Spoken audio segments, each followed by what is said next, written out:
Thank you. Thank you. Would everybody please take your seats and double check your cell phones, make sure that they're all on mute or vibrate or whatever, turned off, however.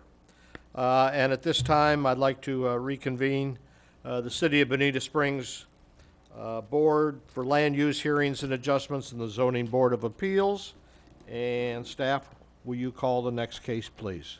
Thank you. The next case is a rezoning. It's case number PD 14-13798 BOS, Estero Bay Marina CPD, and it is a request from Estero Bay Marine, Donovan LLC, and Sugar Mountain LLC to rezone 17.34 acres of land from multiple Lee County's land development regulations to a CPD to allow for 72 wet slips, 150 dry slips, and other retail uses. And again, it's located, there's multiple streets, but it's located on Coconut Road, Weeks Fish Camp Road, Drain Street, and Mammy Street, all in Bonita Springs, Florida. At this time, I would like to swear in, timeout? Timeout. I'd like the record to reflect that we are short-staffed up here. 3 of the board members could not make it for the afternoon session. And that's fine because we have 4 of you, so. I know that, but I just, If we can take a roll call again for the record? for the record. Wes Norris, Robert Inserpi, Mark Nussbaum, Chairman Brunswick, Here. Pete Pastori, Here. Richard Donnelly, Here. Frank Lyles. Here. Thank you. Okay, at this time, I would swear in witnesses for this particular case. If I could look and have everyone in the room raise their right hand, okay?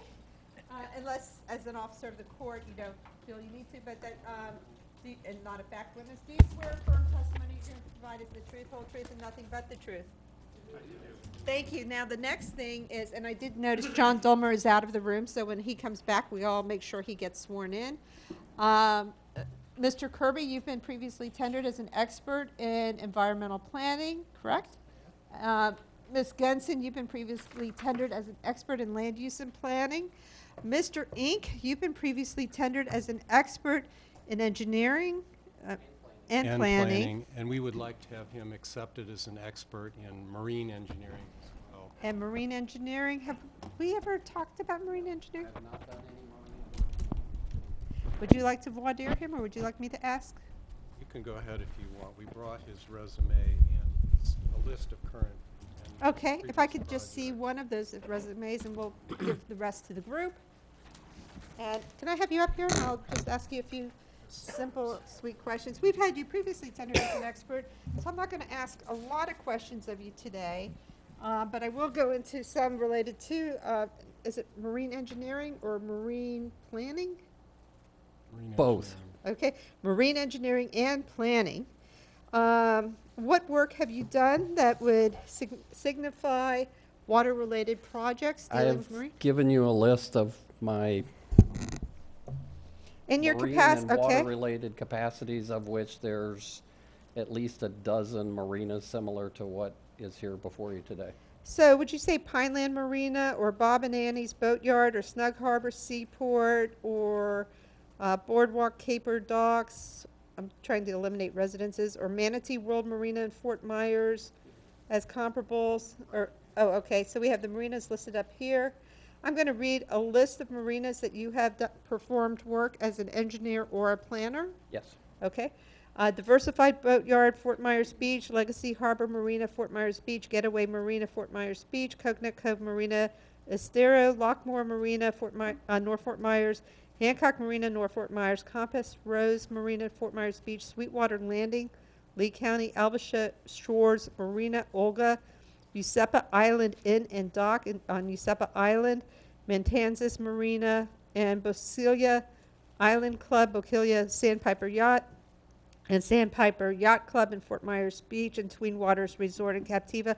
Are all of those projects somewhat similar to the projects being undertaken today? Yes, they all have components that are incorporated in what is being done today. Okay. One of the components when looking at having somebody tendered as an expert is if they've had work-related experience. That's one of many factors. Certainly, an expert is somebody who can provide additional information to the tribunal that an ordinary person could not. I believe at this time, Mr. Inc. has presented sufficient information that he can be tendered as an expert in marine planning and engineering, Yes. if that is acceptable to the zoning board. It is. Thank you.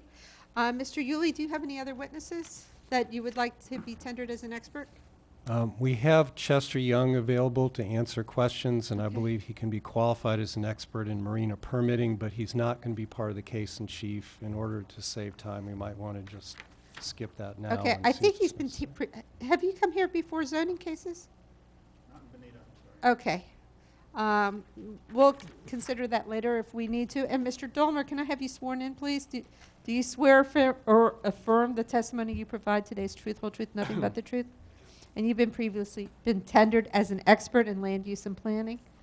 And Mr. Yulee, you have no objection to the city staff that have been tendered as experts? Oh, no. Thank you. And is there anybody else here who should be tendered as an expert that's not involved with Mr. Yulee's case or staff's case? I see other people here. Okay. I just wanted to give that opportunity. Mr. Yulee, if you'll present your case in chief. You want the mic? For the record, Matt Ely representing the applicant. We're going to try to keep this moving fairly briskly under the circumstances. Jim Inc. is just going to put the case on. When he's done, I'm going to have a couple comments about two of the conditions, not that we're asking to change them today, but there are some things I want to put on the record about them. But other than that, we have no objections to the staff recommendation, and so that should make your life easier as well. Thank you. Jim?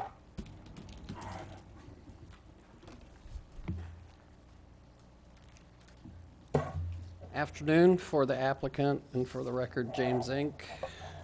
What's before you today is the Estero Bay Marina rezoning. It is the location of Weeks Fish Camp, which came in the 1940s. I've got an aerial showing Estero Bay and Lover's Key down through the island of Bonita Beach, and Weeks Fish Camp is located right here. It is the northern city property line. We were annexed into the city recently, along with the Hyatt and along with a couple other pieces of property up there. And what you can see from the Estero Bay Preserve is we have our marina. Out at the end, we have the Pelican Landing Marina, which is a private facility. We have a county boat ramp out on Lover's Key. We have Bonita Bay Marina down here. And then on the Imperial River, we have the county boat ramp there. That is basically the sole access to Estero Bay inside the city of Bonita. Our marina, like I'd previously mentioned, was developed back in the 40s as a working fish camp, working marina, and it has had little expansion and little done to it. It was created into a 34 parcel unrecorded subdivision, and it currently has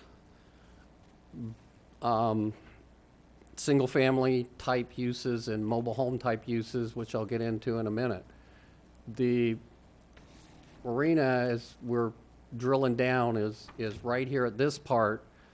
There's a marked channel that comes out, which is part of our marina, which is really nice to have that part. And this shows a little bit farther El Dorado, which is in Lee County. You've got the colony of Pelican Landing and all of Pelican Landing down here, and the Hyatt is right there. This is the property as it exists. It's 17 plus a few acres. And Coconut Road is right here. This picture's taken from up on top of the Hyatt, and it shows the uniqueness of the geometry of the site. The Weeks Fish Camp subdivision, as I said, was a 30 plus or minus acre subdivision, and ownership has acquired the parcels to be contiguous to Pelican Landing and to the city, which allowed the annexation. You can also see that we're presently doing an exotic removal permit, and we've done some demo that we'll get into. We did that when we were in Lee County and just finishing up. Here's the eastern part that goes over to the side. And then here are some of the, give you a flavor of the neighborhood. These first structures that I'm going to show you are structures that were on the property that we have demoed and removed. This is was the existing condition of the marina when we acquired it, and it was closed in May when we started this. We closed the marina for renovations. And you can see it's a fairly simple and dated marina. Here's some of the structures that, again, were on the property that have been removed. Here's another structure that was removed, and I got to note that these holes, we allowed the fire department to come in and train, so they cut the holes in the building before we tore it down. The ship store in the marina, another single-family home, and the Hyatt across the street. So you can see the differences in the community. These are pictures of adjacent properties that are adjacent to the property. There's some trailers, some other mobile home communities, some other mobile homes, and a couple single families. This single family is right adjacent to the property. This shows the actual property lines of the 17 acres that we're in for rezoning on. And then this area out here to the east is the remaining parcels of the original Weeks Fish Camp subdivision. My client owns probably little more than half of these pieces, and then there are a few pieces here that are still privately owned by other people. Here's the Hyatt. You got the coconut that goes down to Pelican Landing Marina. This is the existing condition when we were in Lee County. And as you can see, and part of what Audrey went about is there's lots of different zonings that are on the category, lots of little planned developments. Almost every one of those was a zoning action to bring that property into conformance with the Lee County Land Development Code when it went into effect. So that's why it's such a mix of odds and ends, because that's about the only way they could handle with the non-conforming uses to get it conforming. Currently, there's the CPD right here, which is for a marina use, a mangrove wetland up here, and then these were all residential or vacant pieces of property that made up the whole part. It was in the Lee County outlying suburban category, except for the mangrove fringe. And in that, it was 3 units per acre if you did residential. And the county, as you probably already know, does their commercial not by FARs like Bonita does. It does it by siting standards. If you're on certain roads, you get certain square footages, but there's an exception that marinas are not included in that calculation. Environmentally, this is the flux map. We've got a mangrove forest here, and we've got a potential of a wetland piece that's out here, but it is very highly disturbed. At this point, it's just cattails. Historically, it's been dug on by the residents, but it is potentially something that's there, as noted here in the blue area. The project, the way we move forward with the project is we went and applied for a DEP environmental resource permit and an associated joint Army permit. Both of those have been granted to build the marina basically the way that we want. However, we did that before we started here, and when annexation came along, this piece out here has been added to the city, which is inconsistent with the DEP permit at the moment. and the DEP permit will have to go back and add a modification to incorporate that area. We came into the city, it was finalized in May of the annexation, and we have gone through an application, and we've gone through the LPA on creating a new land use category for our site, which is Coconut Village land use, which is the pink, and the green is the resource protection area. It is now awaiting to go before city council and transmitted to the state. I'm not going to go through this part, but here's the text language of the Coconut Village that allows us to do a marine area, accessory uses, and various other languages. It sets the FAR at 1.2. It sets a residential density at 6 units per acre, and it addresses height standards and the coastal high hazard area standards to be compliant with the rest of the Bonita comp plan. And it was set up so that what we're proposing is compliant with the comp plan when on adoption. This is the master site plan that's before you. I'll just go through quickly of what we have. We're proposing a new and expanded marina basin. And as I said earlier, that's been approved by DEP and the Army Corps. A restaurant, waterfront restaurant, a dry storage facility here, and this dry storage facility is located on a parcel because it was part of the original Pelican Landing DRI. It was